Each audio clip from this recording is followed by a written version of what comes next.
नमस्कार साथियों, स्वागत है आप सभी का फिर से एक बार गुरुकुल ऑनलाइन क्लासेस के इस मंच पर, जहां पर मैं पवन सिंह एक बार फिर से आप सभी का स्वागत और अभिनंदन करता हूं। साथियों, हम लोग आगामी पुलिस भर्ती परीक्षा को ध्यान में रखते हुए नित्य प्रति आपके सम्मुख कुछ परीक्षा उपयोगी महत्वपूर्ण प्रश्नों के साथ उपस्थित होते हैं। तो आइए अपने आज के सत्र को प्रारंभ करते हैं और आप सभी से मैं निवेदन करता हूं कि आप सभी मतलब अपनी पुस्तक और कलम के साथ तैयार हो जाएं और जो हम अपना संवाद प्रारंभ करने जा रहे हैं उसमें हमारे साथ जुड़ करके और प्रश्नों को हमारे साथ साथ हल करें और अपने जो परीक्षा की तैयारी है उसको और भी अधिक सुदृढ़ और मजबूत बनाने की दिशा में आगे बढ़ें। तो आइए साथियों, हम अपनी आज की चर्चा को प्रारंभ करते हैं और देखते हैं अपनी आज की चर्चा का पहला प्रश्न। तो साथियों, हमारी आज की चर्चा का पहला प्रश्न है कि अतः शब्द के लिए एक वाक्य होगा। अतः शब्द के लिए एक वाक्य होगा, यानी पहला प्रश्न हमारा वाक्यांश से संबंधित हो गया। विकल्प देखिए, जिसकी गहराई नापी जा सके, दूसरा जिसकी गहराई ना नापी जा सके, तीसरा जिसकी कोई सीमा ना हो और चौथा जिसका अंत ना हो। तो साथियों ध्यान रखिएगा, यहाँ पर अगर इस शब्द को देखिए तो यहाँ पर ये शब्द जो अथाह लिखा हुआ है, आप अगर इसको देखें तो यहाँ पर इस पद को आप इस प्रकार से लिख सकते हो। यहाँ एक उपसर्ग आ है और यहाँ पर इसके मूल पद के रूप में था का प्रयोग हुआ है, ठीक है। और था का मतलब जानते हैं क्या होता है? था का मतलब गहराई होता है।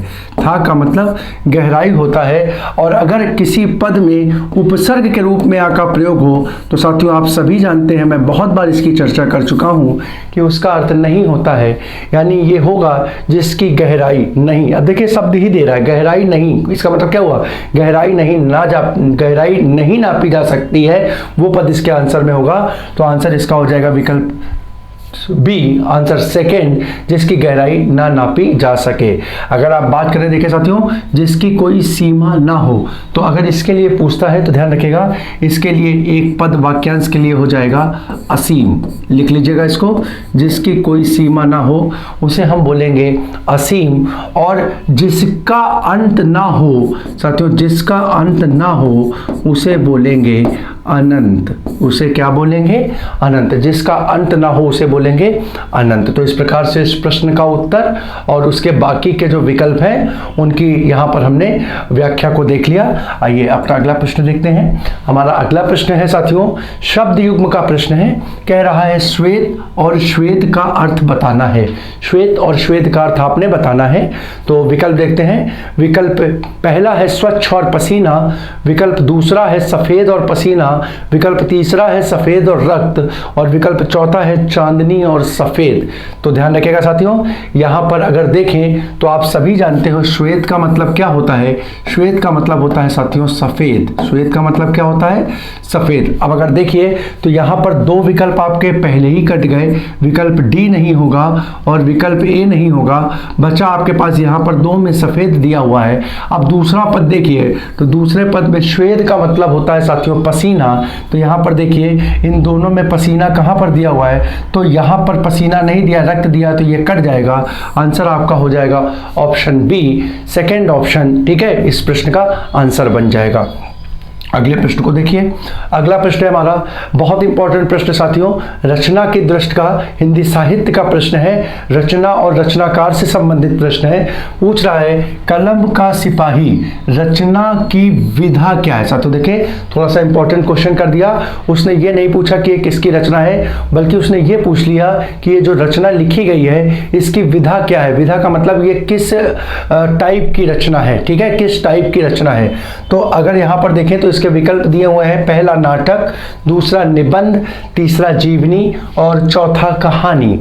तो साथी ध्यान रखिएगा, बहुत महत्वपूर्ण है। कलम का सिपाही, इस रचना की जो विधा है वो विधा है साथियों जीवनी। जीवनी विधा पर लिखी गई ये रचना है, याद रखिएगा। अब जैसे विधा की हम चर्चा करें ना, जैसे यहाँ पर विधा दिया तो विधा क्या होती है, तो देखिए साथियों, हम जब साहित्य की बात करते हैं, साहित्य की बात करते हैं तो साहित्य हमें दो रूपों में मिलता है। साहित्य हमें दो रूपों में मिलता है, एक होता है गद्य और दूसरा होता है पद्य। ठीक है, यहाँ गद्य की अगर हम चर्चा करते हैं तो गद्य में कई प्रकार से गद्य की रचना की जाती है, और अगर उन प्रकारों की चर्चा करें तो उनमें जो उसके प्रकार होते हैं उन्हीं को हम विधा के नाम से जाते हैं। जैसे इसमें क्या क्या हो सकता है, तो देखिए इसकी एक विधा हो सकती है उपन्यास हो सकता है, उपन्यास हो सकता है, इसकी एक विधा नाटक हो सकती है, एक विधा जीवनी हो सकती है, ठीक है, एक विधा इसकी आत्मकथा हो सकती है, आत्मकथा हो सकती है, एक अन्य विधा इसकी आपकी संस्मरण हो सकती है। इस प्रकार से अन्य भी बहुत ढेर सारी विधाएं हैं जो कि गद्य के अंतर्गत प्रयुक्त होती हैं, इसके टाइप के रूप में प्रयोग होती हैं। तो यहाँ पर ध्यान रखिएगा कि यहाँ पर कलम का सिपाही जो है वो जीवनी है, जीवनी है। अब दूसरा इंपॉर्टेंट प्रश्न अगर साथियों देख लें तो वो क्या बनता है कि यहाँ पर अब एक क्वेश्चन सीधा सीधा बनता है कि कलम का सिपाही जो है वो किसकी रचना है, किसने इसकी रचना की है। तो ध्यान रखिएगा, कलम की सिपाही के रचनाकार है अमृत राय। कौन है? अमृत राय इसके रचनाकार है साथियों, इसको भी आप लोग नोट कर लीजिएगा। हो सकता है आपसे परीक्षा को सरल बनाए, प्रश्न को सरल करे तो सीधे सीधे पूछ देगा कि कलम की सिपाही जो रचना है इसके रचनाकार कौन है। तो ध्यान रखिएगा, कलम की सिपाही के रचनाकार है अमृत राय। ठीक है, अच्छा दूसरा प्रश्न यहाँ पर और बन सकता है कि अमृत राय ने ये जीवनी लिखी है, तो ये जीवनी जो है किसकी जीवनी है? जीवनी जो है किसकी जीवनी है, किसके जीवन पर आधारित है? तो ध्यान रखिएगा साथियों, ये जीवनी जो है अमृत राय ने लिखी है, ये हिंदी के प्रमुख उपन्यासकार मुंशी प्रेमचंद की जीवनी है। मुंशी प्रेमचंद की जीवनी है। कौन सी? ये हमारा कलम का सिपाही, कलम का सिपाही। ठीक है, अगले प्रश्न की ओर हम लोग बढ़ते हैं। अगला प्रश्न देखते हैं, निम्नलिखित शब्दों में फारसी भाषा का शब्द नहीं है, फारसी भाषा का शब्द नहीं है। तो यहाँ पर देखिए विकल्प की अगर बात करें तो पहला है अदालत, दूसरा है सिफारिश, तीसरा है चश्मा और चौथा है तारीख। तो साथियों ध्यान रखिएगा, यहाँ पर जो फारसी भाषा का शब्द नहीं होगा वो होगा विकल्प डी, तारीख। तारीख जो है वो फारसी भाषा का शब्द नहीं है, बाकी के ये ऊपर के तीनों शब्द जो हैं वो फारसी भाषा के शब्द हैं। अगला यहाँ पर साथियों एक चीज़ मैं आप लोगों के लिए छोड़कर जा रहा हूँ, बहुत दिन से हम लोगों ने अपनी उपस्थिति को दर्ज नहीं कराया है, तो आज ये प्रश्न मैं आपके सामने छोड़ रहा हूँ।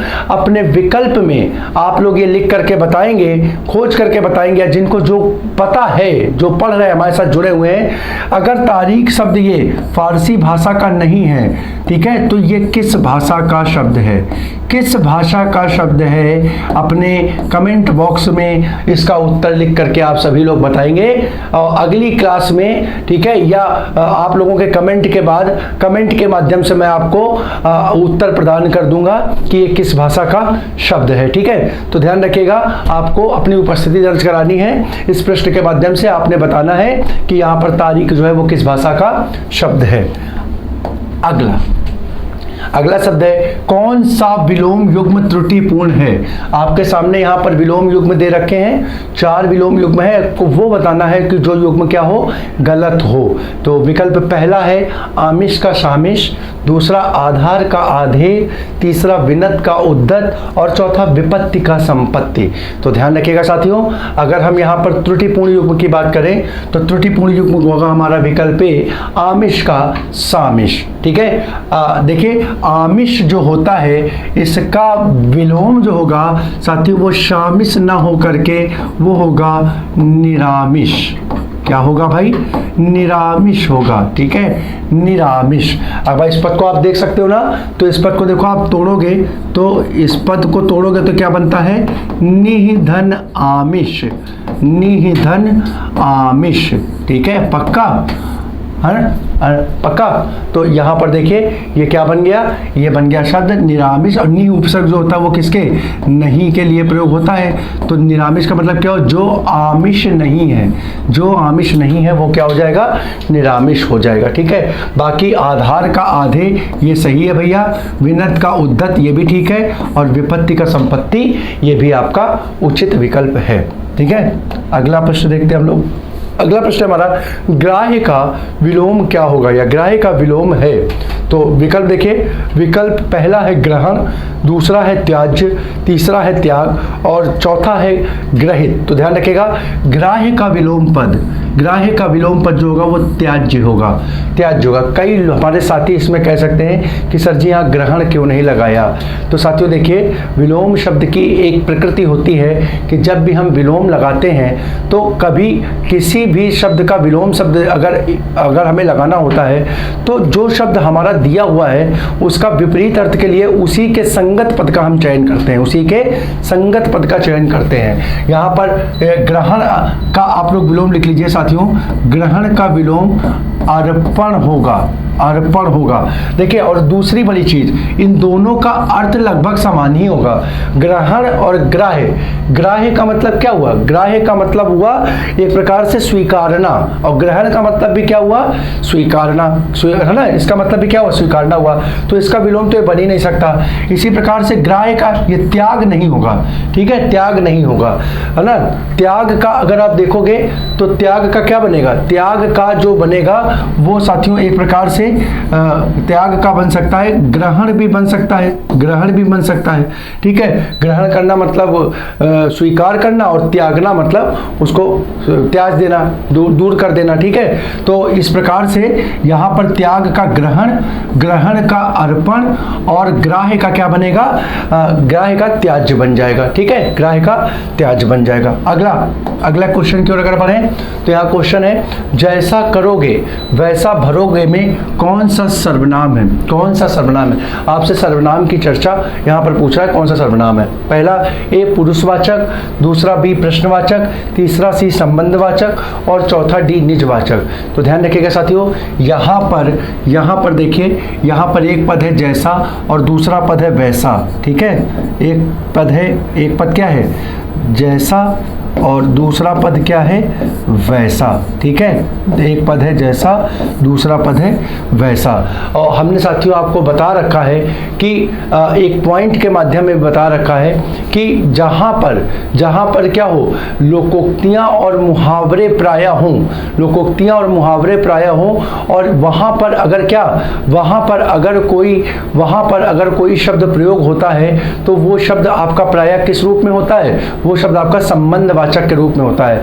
या दूसरे शब्दों में हमने आपको बता रखा है, दूसरे पदों में भी हमने आपको बता रखा है कि अगर किसी पद के साथ संबंध कारक की विभक्ति प्रयोग होती है, संबंध कारक की विभक्ति प्रयोग होती है, तो वहां पर आपका कौन सा संबंधवाचक सर्वनाम का पद हो जाता है। तो यहाँ पर जैसा करोगे वैसा भरोगे में कौन सा सर्वनाम हो जाएगा, ऑप्शन थर्ड संबंधवाचक सर्वनाम का पद हो जाएगा।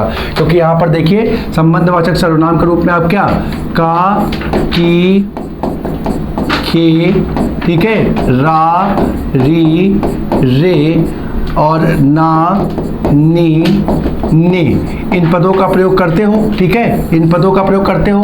और उसके अतिरिक्त संबंधवाचक सर्वनाम के रूप में क्या क्या आ सकता है, तो देखो, जैसे इसका प्रयोग करके बनाएंगे तो क्या बना सकते हैं, जैसे उसका, उसकी,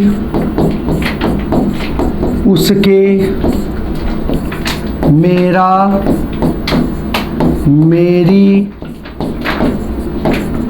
मेरे।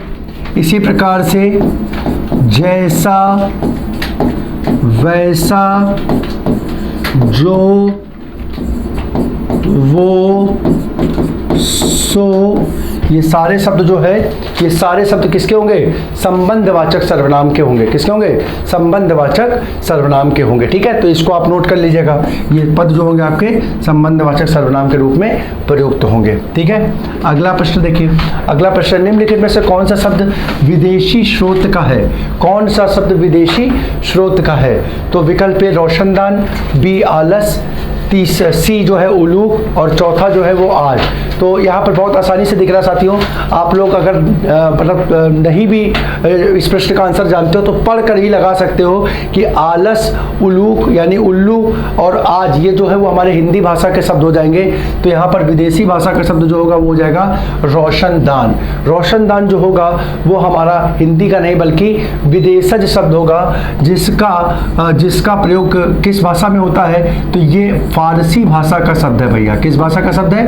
फारसी भाषा का शब्द है, जो फारसी भाषा से हिंदी भाषा में स्वीकार किया गया है। फारसी भाषा से हिंदी भाषा में स्वीकार किया गया है। अगले प्रश्न की ओर यदि बढ़े तो अगला शब्द हमारा तत्सम तद्भव का है। वो क्या कह रहा है कि सुष्ठि का तद्भव क्या होगा? सुष्ठि का तद्भव शब्द आपने बताना है। तो विकल्प पहला है श्रेष्ठी, दूसरा है सोठ, तीसरा है सुगंध और चौथा है सुंडा। तो ध्यान रखिएगा साथियों, सुष्ठि का मतलब होता है आंसर सेकेंड सोंठ। सोंठ का तत्सम रूप जो होता है वो सुष्ठि होता है। अगले प्रश्न की ओर देखो। अगला प्रश्न जो है हमारा संधि और विच्छेद से संबंधित है। वो क्या कह रहा है? गुणा केश का संधि विच्छेद है। गुणा केश का संधि विच्छेद है। विकल्प देखते हैं। पहला गुणाधन केश, दूसरा गुणाके धन ईश, चौथा गुणाका धन ईश और पंचवा और अंतिम गुण धन आकेश। गुण धन आकेश। तो साथियों ध्यान रखिएगा, इस पद का सही आंसर जो होगा वो होगा ऑप्शन सी, गुणाका धन ईश। गुणाका धन ईश। अब साथियों यहाँ पर देखिए, यहाँ पर पहले पद का अंतिम वर्ण क्या है? आ है और दूसरे पद का प्रारंभिक वर्ण क्या है? ई है। तो साथियों यहाँ पर संधि कौन सी हो जाएगी? स्वर संधि हो जाएगी। कौन सी होगी? स्वर संधि हो जाएगी। और आपके लिए हम यहाँ पर प्रश्न को फिर से छोड़ रहे हैं। आपको बताना है यहाँ स्वर संधि का कौन सा भेद है? कौन सा भेद है? ठीक है, स्वर संधि के कौन से भेद का प्रयोग यहाँ पर हुआ है। और दूसरा प्रश्न साथियों, यहाँ पर मैं इस प्रश्न की चर्चा पूर्व में कर चुका हूं, लेकिन उस प्रश्न को मैंने दूसरी तरीके से प्रयोग किया था। हमने आपसे पूछा था गुणाकेश। हमने आपसे शब्द क्या पूछा था? हमने आपसे शब्द पूछा था गुणाकेश। ये जो गुणाकेश शब्द है, गुणाकेश शब्द है, ठीक है, गुणाकेश शब्द जो है ये किसका पर्यायवाची है? किसका पर्यायवाची है? तो साथियों आप सभी लोग यहाँ पर जानते हैं, अगर आपको पूर्व में याद हो अपनी अंतिम कक्षा में मैंने जब कभी भी इस प्रश्न को शामिल किया था तो बताया था गुणाकेश जो है, गुणाकेश जो है वो अर्जुन का पर्यायवाची है। किसका है? परीक्षा में कई बार प्रश्न पूछा गया है। तो देखिए आप दोनों तरीके से याद कर लोगे कि ये पर्यायवाची अर्जुन का है और यहाँ पर इसका विच्छेद क्या है? गुणाका धन ईश है। ठीक है, गुणाका धन ईश है। अगला प्रश्न, सख्यागमन। सख्यागमन का सही संधि विच्छेद क्या है? पहला सखी धन आगमन, दूसरा सखी धन आगमन, तीसरा सखी धन गमन और चौथा सख्या धन गमन। ठीक है, तो साथियों ध्यान रखिएगा, यहाँ पर ये दोनों विकल्प तो आपके कट गए क्योंकि गमन नहीं आगमन पद का प्रयोग होगा। अब देखना क्या है, यहाँ पर सखी होगा कि सखी होगा। तो साथियों ध्यान रखिएगा, सख्या आगमन में सखी में बड़ी ई का प्रयोग होता है, यानी शब्द क्या होगा? ऑप्शन आपका ऑप्शन ए पहला विकल्प जो होगा वो सही होगा, सखी धन आगमन। अब यहाँ पर देखिए साथियों, यहाँ पर ये पद कैसे बनना है? तो यहाँ पर पहले पद का अंतिम वर्ण क्या मिला? ई मिला और दूसरे पद का प्रारंभिक वर्ण क्या मिला? आ मिला। दोनों पदों पे मिल गया स्वर, तो ये स्वर संधि हुई। और यहाँ पर स्वर संधि का भेद कौन सा हुआ? तो साथियों यहाँ पर हुआ यण संधि। कौन सी हुई? यण संधि। इसको नोट कर लीजिएगा। आगे देखते हैं। आगे क्वेश्चन है, अहेतुकी का शुद्ध रूप क्या है? वर्तनी का प्रश्न आ गया। सरल सा प्रश्न है साथियों। 4 विकल्प आपके सामने है। पहला लिखा है अहितकी, दूसरा लिखा अहेतुकी, तीसरा लिखा है वेतुकी और चौथा अभितुकी। तो देखिए ये दोनों पद तो कट ही गए क्योंकि यहाँ पे तो ये है ही नहीं। यहाँ पर इस पद को देखना है तो अहितुकी की अहेतुकी। तो ध्यान रखिएगा, इस शब्द का सही अर्थ होता है अहेतुकी। अहेतुकी, ठीक है। अहेतुकी का मतलब क्या होता है? अहेतुकी का मतलब होता है बिना किसी हित के, बिना किसी हित के। ठीक है, अब इसको अगर आप जानोगे तो क्या बोल सकते हो?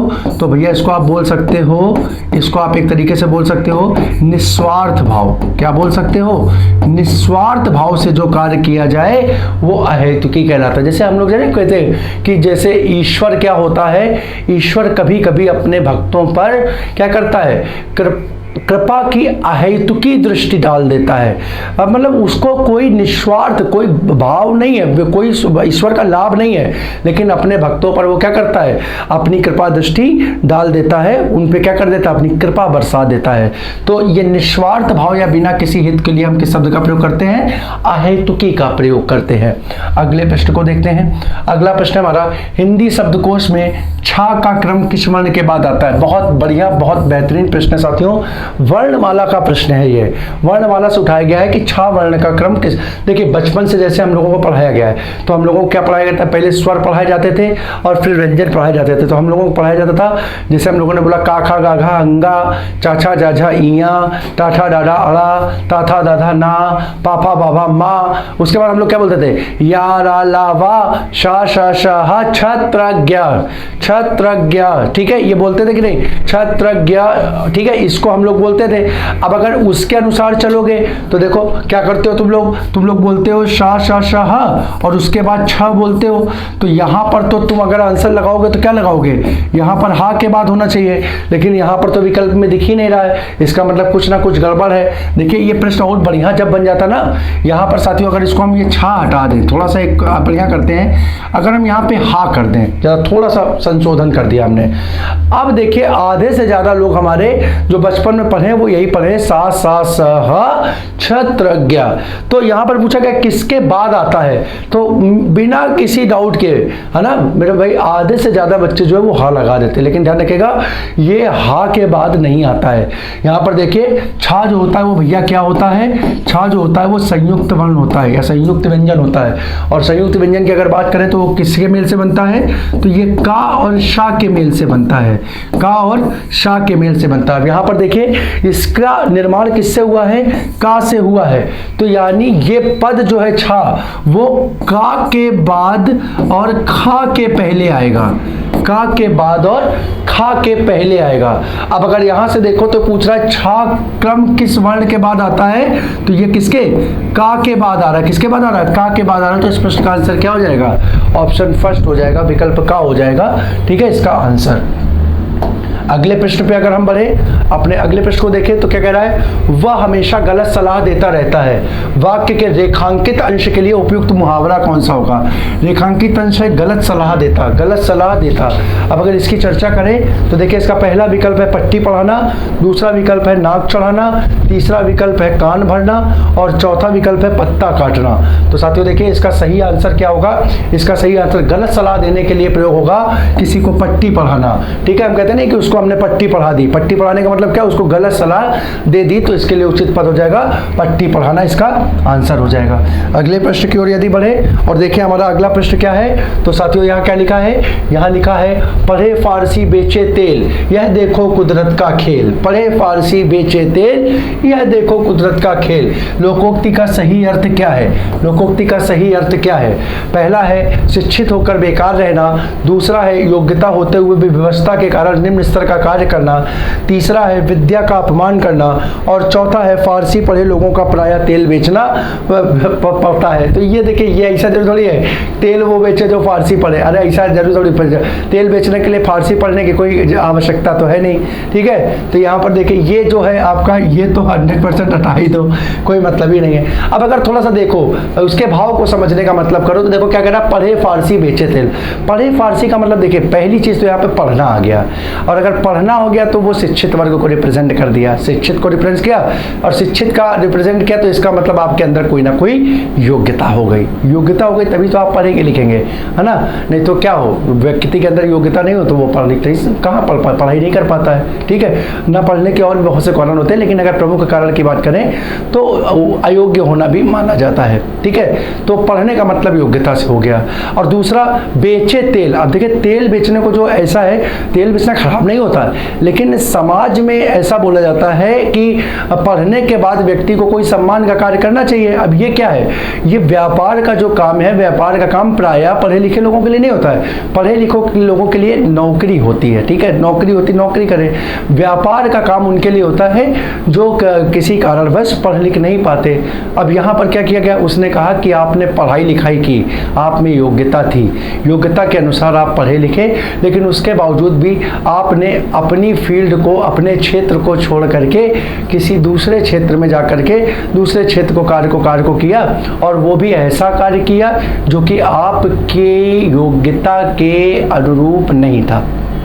समझ रहे हैं ना मेरी बात को? हमारे जो मित्र हैं, हमारे साथी हैं, हमारे दोस्त हैं, हमारे छात्र हैं, हमारे बंधु हैं, ठीक है, वो इसमें देखिए कई प्रकार से क्या होता है, उनके सामने भी ऐसी बहुत सी दुविधा उत्पन्न होती होगी। खास तौर से सरकारी परीक्षाओं की तैयारी करने वाले छात्रों के लिए तो कई बार ऐसी दुविधा की स्थिति आती होगी, क्योंकि इसमें देखिए आपको नौकरी कब मिलेगी ये आप एक निश्चित नहीं कर सकते हो सकता है 6 महीने में मिल जाए, हो सकता है साल भर में मिल जाए, हो सकता है एक बहुत लंबा समय भी आप व्यतीत कर दो इसमें, ठीक है। तो जब बहुत लंबा समय आप व्यतीत कर देते हो तो परिवार से, सामाजिक जनों से, घर वालों से क्या होता है, कई बार इस प्रकार की मतलब हम लोगों को सुनने में आता भी है, ठीक है। मैंने स्वयं में भी इसका अनुभव किया है साथियों, ठीक है, कि जब आप लगातार लगे रहते हैं तो एक समय ऐसा भी आ जाता है कि परिवार वालों की जो क्या कहते हैं उम्मीद होती है, अपेक्षा होती है, वो कहीं ना कहीं आपके प्रति हिलने लगती है, टूट जाती है। तो ऐसी कंडीशन में वो क्या कहते हैं, वो कहते हैं कि यार चलो ठीक है, पढ़ाई कर रहे हो तो ठीक है, तुम्हारी बात ठीक है, लेकिन कब तक करते रहोगे, देखो कुछ थोड़ा बहुत छोटा बहुत भी काम वाम देख लो, जिससे क्या हो सके तुम्हारा जीवन जो है वो थोड़ा बहुत चल सके, अपना काम भी देखो यार, अब कब तक हम तुम्हारा साथ देते रहेंगे। समझ रहे हैं ना? आप लोग भी इससे दो चार होते होंगे, कई बार ऐसी परिस्थिति आती है। देखिए वो अपनी जगह भी ठीक है, आप अपनी जगह भी, लेकिन जब आप क्या करते हो ना, आपको मालूम है, आपको ये चीज़ बहुत अच्छे से मालूम है कि यार हमारे अंदर योग्यता है, समझ रहे हैं ना मेरी बात को, कि हमें काबिलियत है, कुछ कारण ऐसे हैं, ठीक है, हो सकता है वो स्वयं के भी हों, और कभी कभी ऐसा भी होता है कि भाई सरकार नौकरी ही नहीं उतार रही। अब जब नौकरी उतरेगी नहीं तो आप नौकरी करोगे कहाँ से? ये बात समझ पा रहे हो ना कि नहीं? ठीक है, तो ऐसी उदासीनता भी कभी कभी क्या करती है, लोगों को विवश कर देती है। अब ऐसे में आप क्या कर रहे हो, आप सिर्फ एक उम्मीद पे बैठे हो कि यार एक मौका तो मिल जाए, कभी मौका भी तो मिले। अब मौका ही नहीं मिला तो हम मैदान छोड़ के भागे कैसे?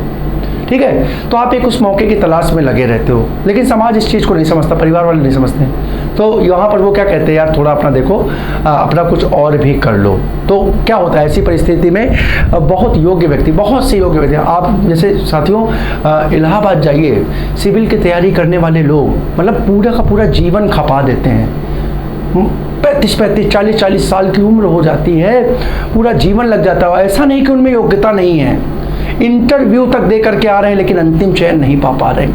अब इंटरव्यू देने का मतलब समझते हैं कि उस व्यक्ति को पूरा का पूरा इतिहास भूगोल दिमाग में बसा रखा होगा उसने, ठीक है, पूरे के पूरे सामान्य अध्ययन को वो अपने दिमाग में लेके घूमता होगा, लेकिन क्या है, भाग्य का खेल, भाग्य के कारण वो नहीं पा रहा है। ठीक है, तो ऐसी परिस्थिति में क्या होता है कि जब चीज़ें थोड़ी सी अनुकूल नहीं होती, समय भी निकल जाता है, तो फिर विवशता के कारण अपनी योग्यता से बहुत नीचे का काम उसको करना पड़ जाता है। तो ऐसे ही लोगों के लिए कहावत बनी है, पढ़े फारसी बेचे तेल, यानी योग्यता होते हुए भी विवशता के कारण निम्न स्तर के कार्य को करना। मैंने एक थोड़ा सा संदेश के माध्यम से आप लोगों को परिभाषित किया साथियों, मतलब आप किसी भी प्रकार से निराश मत होइएगा कभी। मतलब ये निश्चित मानिए कि अगर आप मेहनत कर रहे हैं तो सफलता आपको मिलेगी ही, निश्चित मिलेगी, भले उसमें थोड़ी सी देरी हो जाए। ठीक है, समय में बाउंड होगा। आप ये होकर के कभी भी तैयारी नहीं कर सकते कि मैं 2 साल करूंगा, नहीं मिली तो उसके बाद छोड़ दूंगा। तैयारी इस तरीके से नहीं हो सकती। आपको तैयारी में बस आप क्या अपनी मेहनत कर सकते हैं, अपने एफर्ट्स डाल सकते हैं। बाकी अगर आपने तैयारी में किसी भी प्रकार की कोई कमी नहीं रखी है, मैं इस मंच से कह रहा हूँ साथियों, सफलता आपको निश्चित ही मिलेगी। ऐसा हो ही नहीं सकता कि आप मेहनत करें और उसका परिणाम आपको ना मिले। प्रकृति का नियम है, प्रकृति का ये नियम है कि अगर आप मेहनत कर रहे हैं तो उसका रिवॉर्ड आपको मिलेगा ही। किस रूप में मिलेगा ये आप सोच नहीं सकते। हो सकता है कि नौकरी के संदर्भ में कर रहे हो और नौकरी के संदर्भ में ना मिल करके आपको किसी और क्षेत्र में मिल जाए। लेकिन हमेशा साथियों, आज मैं आपको एक बात मंच से बोलना चाहता हूँ, हमेशा ध्यान रखिएगा, इस वाक्य को मेरे जीवन में आप लेकर के चलिएगा, जिंदगी में कभी आप असफल नहीं होंगे। वो वाक्य क्या है? मेरा वाक्य में हमेशा मेरा मानना रहा है कि साथियों, अगर आपने पढ़ाई पर समय या धन खर्च किया है, पढ़ाई पर समय या धन को खर्च किया है, आप लिखित ले लीजिए कि पढ़ाई पर लगाया हुआ समय और धन कभी भी व्यर्थ नहीं जाता। किसी ना किसी रूप में वो आपके सामने आपको उसका फल अवश्य मिलेगा, अवश्य ही आपके सामने आएगा। ये ध्यान रखिए। आज आप पढ़ रहे हैं तो ये ना सोचिए कि ये पढ़ाई मेरी बेकार जा रही है ना कहीं घूम कर को वो आपको उसका परिणाम दे ही देगी। ठीक है साथियों, चलिए आगे प्रश्न की ओर बढ़ते हैं। अगला प्रश्न देखते हैं, इनमें से कौन सी राजस्थान की बोली नहीं है? राजस्थान की बोली नहीं है। ठीक है, राजस्थान की अगर हम बात करें तो साथियों, हिंदी की जो 5 उपभाषाएं हैं, हिंदी की जो 5 उपभाषाएं हैं, उनमें से एक क्या है? उनमें से एक राजस्थानी हिंदी है, राजस्थानी हिंदी है। और राजस्थानी हिंदी की कितनी साथियों? राजस्थानी हिंदी की 5 बोलियां होती हैं। कितनी होती हैं? 4 बोलियां होती हैं। वो कौन कौन सी होती हैं? तो एक होती है साथियों मारवाड़ी, दूसरी होती है मेवाती, तीसरी होती है मालावी और चौथी होती है जयपुरी। ठीक है, पक्का मेरे भाइयों? जल्दी, जयपुरी 4 होती है। अब यहाँ पर देखिए, इसमें पूछा कौन सी नहीं है, तो विकल्प दिया है मारवाड़ी दिया है, मेवाती दिया है, मालावी दिया है, बुंदेली ये जो है यही नहीं होगी। आंसर हो जाएगा आपका सेकंड, बुंदेली। अब बुंदेली जो होगी वो किसकी होगी साथियों? तो ध्यान रखिएगा, बुंदेली जो है वो पश्चिमी हिंदी की बोली है। किसकी है? पश्चिम हिंदी की बोली है। ठीक है, अगला क्वेश्चन देखते हैं। अगला क्वेश्चन है, इनमें से कौन सा गलत है? कौन सा गलत है? चला 4 विकल्प पहले पढ़ेंगे और उसके बाद हम फिर चर्चा करेंगे कौन सा गलत है कौन सा सही है। पहला देखते हैं। पहला कह रहा है, विकसित तथा प्रयोग क्षेत्र की दृष्टि से बोली का रूप भाषा से बहुत छोटा होता है। पहला पढ़ लिया, अभी चर्चा हम थोड़ी देर में करते हैं, आपको बताते हैं। दूसरा देखिए, दूसरा कह रहा है, रूप रचना की दृष्टि से बोली पूर्णतः विकसित होती है। तीसरा कह रहा है, बोली दैनंदिन व्यवहृत होने वाली घरेलू अभिव्यक्ति का माध्यम है। और चौथा कह रहा है कि विभाषा बोली का विकसित रूप है। अब देखिए साथियों, इसको आप तब तक नहीं समझ पाएंगे जब तक आप इसमें अंतर नहीं समझेंगे। यहाँ पर 3 शब्द होते हैं, 3 शब्द होते हैं, ध्यान रखिएगा। एक होता है बोली, एक होता है उपभाषा और एक होता है भाषा। इनको देखते जाइएगा, 3 शब्दों को मैंने लिखा। ठीक है, और अगर हम आपको इसमें संबंध को बताना चाहें तो बहुत अच्छे से ध्यान रखिएगा, बहुत अच्छे से इसको इस प्रकार से याद रखिएगा कि बोली भाग होती है उपभाषा का और उपभाषा भाग होती है। ये एक संबंध भी साथियों स्थापित किया जा सकता है। ठीक है, या दूसरे शब्दों में इसको और सामान्य और सरल हम बनाएं तो हम एक चार्ट देख सकते हैं कि एक कोई अगर भाषा होगी तो उसकी कई क्या होंगी? उसकी कई उपभाषा होगी। 1, 2, ठीक है, 3, 4, सो ऑन। पक्का? और इस प्रकार से अगर हम उपभाषा को देखें तो उपभाषा की कई बोलियां होंगी। 1, 2, 3 एंड सो ऑन। ठीक है, तो यहां से देखें, इन दोनों चार्टों को अगर देख लीजिए, जो भी आपको सरल लगे उससे बता दें कि कई बोलियों से मिलकर के क्या बनती है? एक उपभाषा बनती है। और कई उपभाषाओं से मिलकर के क्या बनती है? भाषा बनती है। इतनी चीज अगर आपको समझ में आ गई तो ध्यान रखिएगा, यहां पर ये जो उपभाषा होती है साथियों, इसी को हम लोग विभाषा भी बोलते हैं। उपभाषा को हम लोग किस नाम से जानते हैं? विभाषा के नाम से भी जानते हैं। ठीक है, पक्का?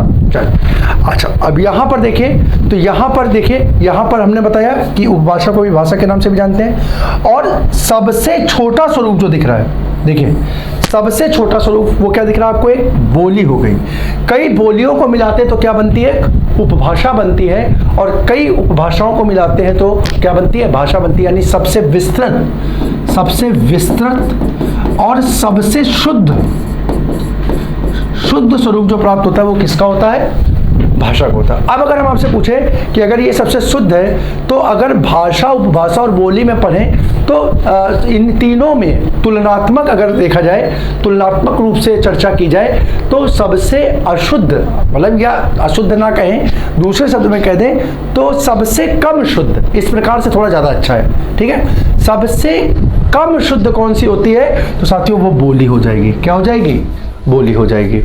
ठीक है, अब देखते हैं हम लोग यहाँ पर अपने विकल्प को, जो इतनी सी चीज थी हमने आपके सामने स्पष्ट की। अब जरा देखते हैं, तो देखिए विभाषा बोली का विकसित रूप है। तो यहाँ हमने क्या बताया? बोली से क्या बनी? उपभाषा बनी। यानी ये उपभाषा जो हो गई वो इससे अधिक विकसित हो गई। इसी को हम किस नाम से जानते हैं? विभाषा के नाम से जानते हैं। यानी ये सही है। आपसे पूछ क्या रहा है, ये चीज ध्यान रखिएगा, आपसे पूछ रहा है गलत कौन सा है, तो ये सही है, तो आंसर ये नहीं होगा। पक्का? चलो अब हम लोग देखते हैं आंसर क्यों। दूसरा है बोली दैनंदिन व्यवहार होने वाली घरेलू अभिव्यक्ति का माध्यम है। ठीक है, एक तरीके से यहाँ पे छोटा सा और देखिएगा, यहाँ पे ध्यान रखिएगा, बोली जो होती है वो सीमित क्षेत्र में सामान्य बोलचाल की भाषा होती है। ठीक है, सामान्य बोलचाल की भाषा होती है। तो सामान्य बोलचाल की भाषा है तो उसका प्रयोग आप लोग किस में करेंगे? अपने दैनिक जीवन में करेंगे। दैनिक जीवन में घरेलू या सामान्य बातों के लिए जिसका आप प्रयोग करेंगे वो क्या हो जाएगी? आपकी बोली हो जाएगी। तो ये भी आपका सही है, तो आंसर ये भी नहीं होगा। अब पहला देख लेते हैं, विकसित तथा प्रयोग क्षेत्र की दृष्टि से बोली का रूप भाषा से बहुत छोटा होता है। देखिए मैंने क्या बताया, सबसे बड़ी, विस्तृत, सबसे बड़ी और सबसे शुद्ध क्या होती है? भाषा होती है। और उसकी तुलना में अगर देखें तो बोली क्या होगी? भाषा की तुलना में बहुत छोटी हो जाएगी। यानी ये भी सही है, तो ये भी आंसर नहीं होगा। अब जरा इसको देखिए, तो रूप रचना की दृष्टि से बोली पूर्णता विकसित होती है। हमने क्या कहा? बोली पूर्णता क्या होती है? विकसित नहीं होती, बल्कि क्या होती है? ये अविकसित स्वरूप होता है। कैसा होता है? अगर विकसित की बात करेंगे तो विकसित स्वरूप क्या हो जाएगा? विकसित स्वरूप आपका भाषा बन जाएगी। यानी यही विकल्प जो है आपका वो गलत हो जाएगा। यहाँ पर बोली पूर्णता विकसित नहीं होती, बल्कि बोली की जगह क्या होगा? भाषा पूर्णता विकसित होगी। तो यही आपका आंसर हो जाएगा। आंसर सेकंड जो है आपका गलत है। ठीक है, अगले प्रश्न को देखते हैं। अगले प्रश्न की ओर अगर बढ़ते हैं तो क्या कह रहा है? इनमें से कौन सा अव्यय शब्द है? अव्यय शब्द है। विकल्प ए यथेष्ट, विकल्प बी तो, विकल्प सी और चौथा उक्त सभी। तो साथियों याद ध्यान रखिएगा, ये ए, बी और सी यानी यथेष्ट, तो और ये तीनों ही क्या है? अव्यय के पद हैं। इसलिए हमारा आंसर हो जाएगा ऑप्शन डी, उक्त सभी। अगले प्रश्न की ओर यदि बढ़ें तो अगला प्रश्न क्या है?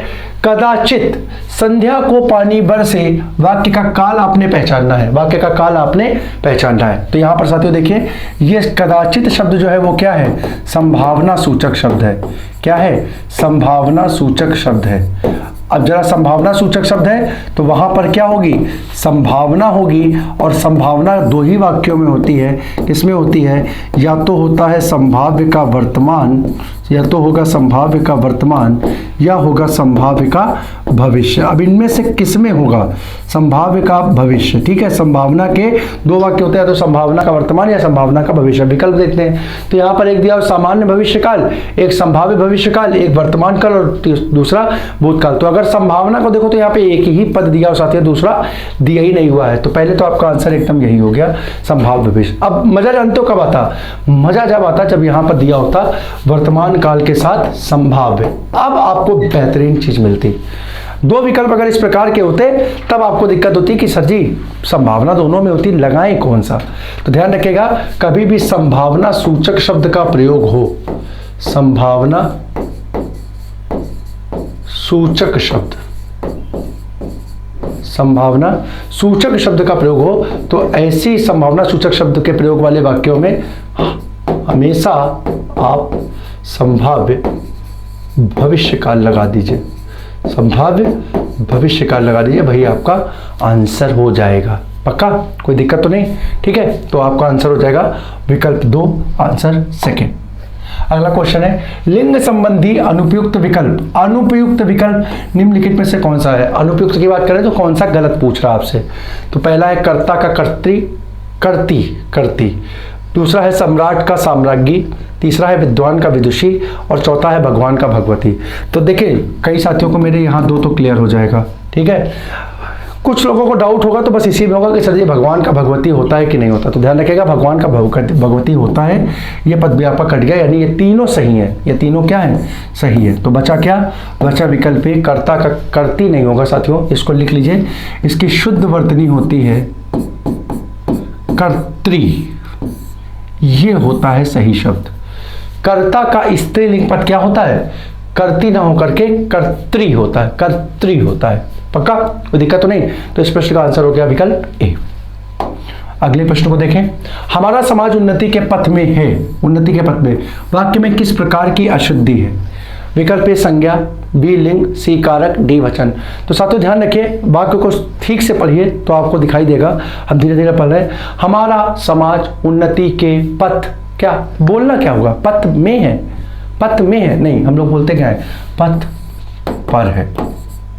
पथ में नहीं है, पथ पर है, पर अग्रसरित हो रहा है। ठीक है, हालांकि में और पर दोनों ही चिन्ह एक ही के हैं बच्चा, दोनों ही अधिकरण कारक के चिन्ह हैं, लेकिन प्रयोग में भिन्नता है। यहाँ पर में का प्रयोग ना होकर के पर का प्रयोग होगा, और पर जो है वो कैसी अशुद्धि हो गई? कारक संबंधी। इसका प्रयोग कारकों में होता है, तो यहाँ पर अशुद्धि कैसी हो जाएगी? ऑप्शन सी, कारक संबंधी। थर्ड विकल्प आपका हो जाएगा कारक संबंधी अशुद्धि हो जाएगा। अगला क्वेश्चन देखते हैं, आसमान का रंग नीला है, इसमें विशेष पहचानिए। ठीक है, विशेष मेरे भाई सभी जानते हैं, जिसकी विशेषता बताई जाए, जिसकी विशेषता बताई जाए। ठीक है, तो यहाँ पर देखिए, यहाँ पर क्या बता रहा है? विशेषता क्या है? विशेषता है नीला। नीला क्या है? बस आपको ये देखना है, विशेषता क्या है? नीला है। तो जो पद विशेषता बताता है वो क्या होता है? विशेषण होता है। और ये किसकी विशेषता बता रहा है? नीला क्या है साथियों? सब बोल रहे हो, नीला क्या है? आसमान है। यानी विशेषता किसकी बताई जा रही है? आसमान की बताई जा रही है। तो यही क्या हो जाएगा? यही हो जाएगा विशेष। क्या हो जाएगा? विशेष हो जाएगा। ये आंसर आपका क्या हो जाएगा? आंसर आपका हो जाएगा बी, आसमान। कई लोग कहोगे सर जी आकाश, तो देखिए ये पर्यायवाची तो है आकाश और आसमान, लेकिन यहाँ वाक्य में क्या कहीं आकाश का प्रयोग हुआ है? नहीं हुआ है। वाक्य में किसका प्रयोग हुआ है? आसमान का प्रयोग हुआ है। तो यहाँ विशेष क्या हो जाएगा? आसमान हो जाएगा। ठीक है, इस प्रश्न का आंसर हो जाएगा सेकेंड। अगले प्रश्न को देखें, जहां छंद में सभी चरण समान होते हैं, सभी चरण समान होते हैं, उसे क्या कहा जाता है? पहला ए मात्रिक छंद, दूसरा अर्धमात्रिक छंद, तीसरा सममात्रिक छंद, और चौथा विषम मात्रिक छंद। तो साथियों देखिए यहाँ पर आंसर क्या होगा इस प्रश्न का? सभी चरण का मतलब होगा सममात्रिक छंद, विकल्प थर्ड। जरा देख लीजिए साथियों, एक चार्ट के माध्यम से मैं बता दे रहा हूं। छंद के 3 प्रकार देख लीजिए, आप लोग बना भी लीजिए। मात्रिक, वार्णिक और मुक्तक। ठीक है, वार्णिक, मात्रिक और मुक्तक। ठीक है, और मात्रिक छंद के 3 भेद। एक क्या होगा? सममात्रिक, दूसरा अर्धसममात्रिक, और तीसरा विषम मात्रिक। ठीक है, अब आपने देखना है मात्रिक छंद जो होगा वो क्या होगा? मात्रिक छंद जो होगा वो मात्राओं पर आधारित होगा। ठीक है, इसी प्रकार से ध्यान रखिएगा, ये वार्णिक छंद जो होगा वो क्या होगा? वर्णों पर आधारित होगा, वर्णों पर आधारित होगा। ठीक है, और मुक्तक छंद जो होगा वो क्या होगा? मुक्तक का मतलब मुक्त, यानी मात्राओं और वर्णों की संख्या से जो क्या हो? मुक्त हो, वर्णों से मुक्त हो, उसे क्या बोलेंगे? मुक्तक छंद बोलेंगे। यहां पर देखिए मात्राओं पर आधारित, लेकिन मात्राएं सम का मतलब क्या होता है? सम का मतलब समान। इसी प्रकार अर्ध सम का मतलब क्या हुआ? आधी समान हो, आधी समान हो। और विषम मात्रिक का मतलब क्या हुआ? जहां पर मात्राओं की संख्या में समानता ना हो, समानता ना हो, वो क्या कहलाता है? विषम मात्रिक कहलाता है। तो यहां आपसे क्या पूछा था? सभी चरणों में समान हो, तो हमने क्या बोला? समान सम चरणों में, सभी चरणों में समान हो। समान होंगी तो समान का मतलब कौन सा हो जाएगा? सम। अगर यहीं आपसे पूछ देता क्या हो? जिसमें आधे चरणों में मात्राएं समान हो, तो आंसर आपका क्या बन जाता? अर्ध सम मात्रिक बन जाता। और पूछ लेता अगर कहीं पर भी मात्राओं में, चरणों में मात्राओं की संख्या का, मात्राओं की गणना का कोई निश्चित नियम ना लगे, तो वो क्या हो जाता? विषम मात्रिक हो जाता। तो इस प्रकार से आंसर आपका क्या हो गया साथियों? आंसर सी हो गया, सम मात्रिक छंद। अगले प्रश्न को देखें। तो दोहा के प्रथम चरण में कितनी मात्राएं होती हैं? दोहा के प्रथम चरण में कितनी मात्रा होती है? पहला 11, दूसरा 12, तीसरा 13, चौथा 14। तो आंसर इसका हो जाएगा साथियों, बहुत बार परीक्षा में पूछा गया प्रश्न है, बहुत सामान्य सा प्रश्न है। दोहा छंद को ही आप देख लीजिए, मैं बता दे रहा हूं। दोहा छंद सबसे पहली बात तो ये क्या है? अर्ध सम मात्रिक है। ये लिख लीजिएगा, कैसा है? अर्ध सम मात्रिक है। अर्ध सम मात्रिक का मतलब है कि इसके अगर 4 चरण होते हैं, कितने? 4 चरण होते हैं, तो आधा, अर्ध का मतलब आधा हुआ ना, तो इसका पहला और तीसरा और दूसरा और चौथा, ठीक है, पहले और तीसरे में मात्राएं समान होंगी और दूसरे और चौथे में मात्राएं समान होंगी। और समान होंगी तो याद कैसे रखेगा? बहुत आसानी से याद कर लीजिएगा। 1 और 3 है तो यहां पर मात्राएं कितनी होंगी? 13 होंगे। और 2 और 4 में मात्राएं कितनी होंगी? 11 होंगी। यहां आपसे क्या पूछ रहा है? प्रथम चरण में कितनी थी? तो आंसर हो जाएगा 13, ठीक है। और अगर पूछा जाए 11 किस में होती है, तो लिख दीजिएगा दूसरा और चौथा। दूसरे और चौथे में कितनी होती है? मैंने दिखा दिया, दूसरे और चौथे में 11 होती है। पक्का? कोई दिक्कत तो नहीं? अगले प्रश्न की ओर बढ़ते हैं। अगला प्रश्न देखते हैं। निम्नलिखित प्रश्न में 4 विकल्पों में से उस विकल्प का चयन करो जो बताता है कि संयोग और वियोग किस रस के रूप है। सरल सा प्रश्न है साथियों, संयोग और वियोग किसके रूप है? विकल्प ए श्रृंगार, दूसरा भयानक, तीसरा अद्भुत और चौथा वात्सल। तो सभी जानते हैं संयोग और वियोग किसके? श्रृंगार रस के 2 भेद हैं। श्रृंगार रस के 2 भेद होते हैं, एक को हम संयोग श्रृंगार के नाम से जानते हैं और दूसरे को हम लोग वियोग श्रृंगार के नाम से जानते हैं। तो इस प्रश्न का आंसर हो जाएगा विकल्प फर्स्ट, आंसर 1, ठीक है। तो साथियों इस प्रकार से हमारी आज की चर्चा के जो प्रश्न थे उन प्रश्नों को हमने यहाँ पर पूर्ण किया, ठीक है। आशा करता हूँ कि ये प्रश्न जो है आप इनका अभ्यास करेंगे और परीक्षा के दृष्टिकोण से ये प्रश्न जो है आपके लिए महत्वपूर्ण सिद्ध होंगे। तो साथियों इसी प्रकार से हम और आप मिल करके अपने संवाद का जो कार्यक्रम है वो अनवरत रूप से यूं ही आगे जारी रखेंगे। आपका सहयोग, स्नेह और प्यार हमें इस प्रकार से यूं ही प्राप्त होता रहे, इस आशा के साथ मैं अपनी आज की चर्चा को यहाँ पर समाप्त करता हूँ। मेरे सभी प्यारे मित्रों को जय हिंद।